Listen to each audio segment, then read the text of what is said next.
Are we rolling? Yes, we are. What's up, guys? It's your boy McKinley Crain here, and today I'm going to be doing my spoiler-free movie review of the 1996 dark comedy film, The Cable Guy.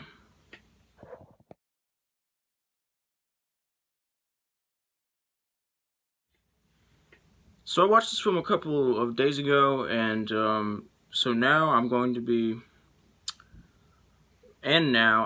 be doing my spoiler-free movie review of it. Anyway, despite what you might think if you haven't seen this movie, this movie actually stars Matthew Broderick as Stephen Kovacs.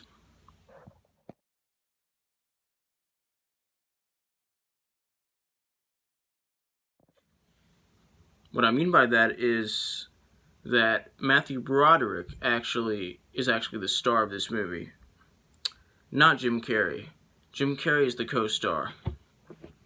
Although the movie is called The Cable Guy, and Jim Carrey is the cable guy, and he's on the covers and everything. Jim Carrey is actually not the main character. Does not actually play the main character in this movie. Matthew Broderick does. Anyway, so Matthew Broderick plays a middle-aged 30-ish man named Steven, who gets kicked out by his girlfriend. He has to move back into his apartment. Not back into his apartment, into a new apartment. And one day,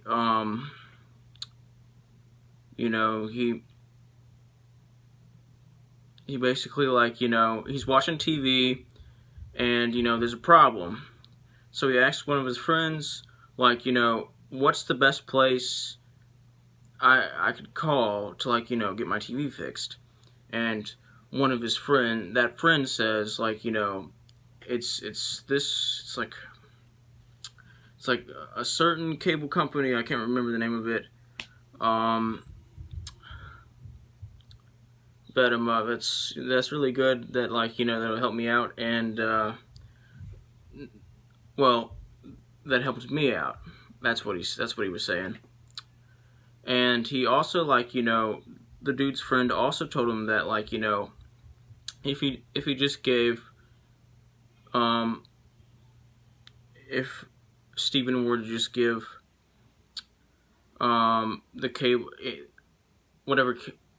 whichever cable guy came over an extra $50, that cable guy would give him free premium channels. And so that's what Steven decides to do. And so he calls the cable company, and they send a cable guy. And if you haven't already figured out who the cable guy was, yes, he is the cable guy, aka Chip Douglas, who's played by Jim Carrey.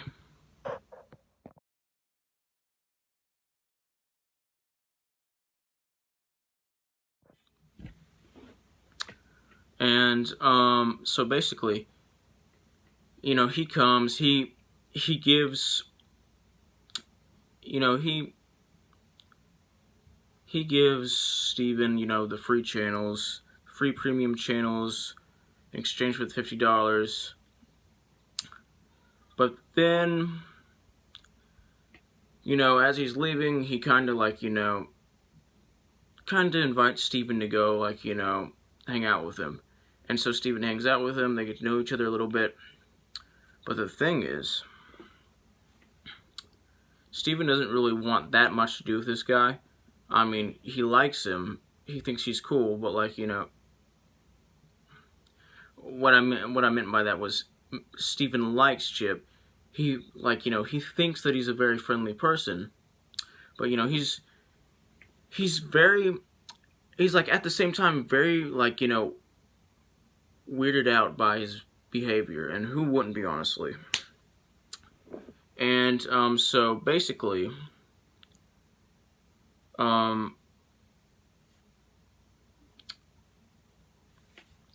you know,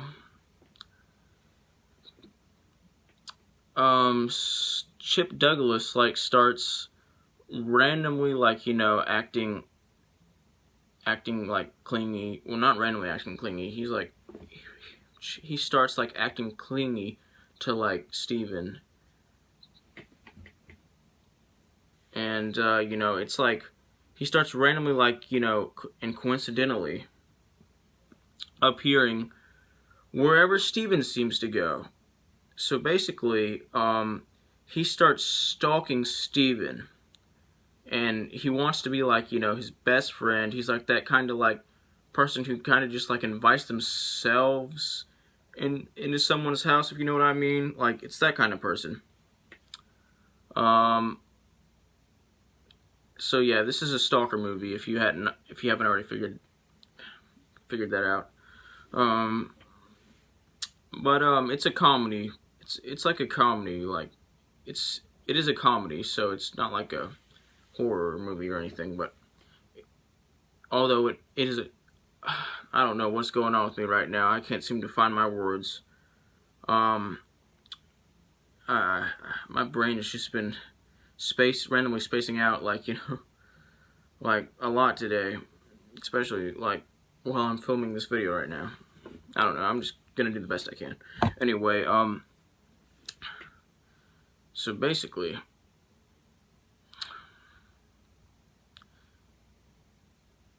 yeah, this movie, although it is a comedy, it's not like a really lighthearted comedy. It's a dark comedy.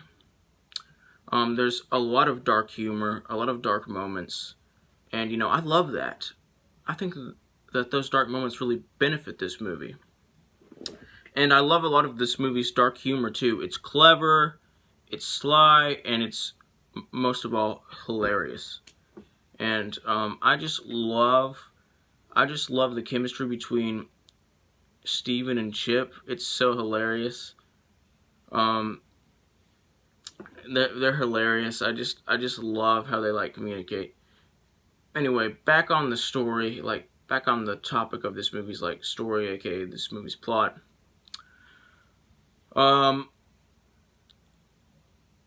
Yeah, so basically, Chip starts stalking Steven, and you know, at certain times in this movie, you know, it's beneficial to Steven, but at certain times it's also not beneficial. It's also not beneficial to Steven. Sorry, I thought somebody was yelling my name. Anyway, yeah, so this is a stalker movie. It has a lot of dark humor. Jim Carrey is kind of portrayed as the villain in this movie, which is not usually the case with Jim Carrey movies, except for, like, you know, Batman Forever. But, you know, that's like the one other movie that, like, you know, I know of that he's portrayed as, like, you know, the movie's antagonist. And I think that that's probably why this movie was panned at the time, or mixed.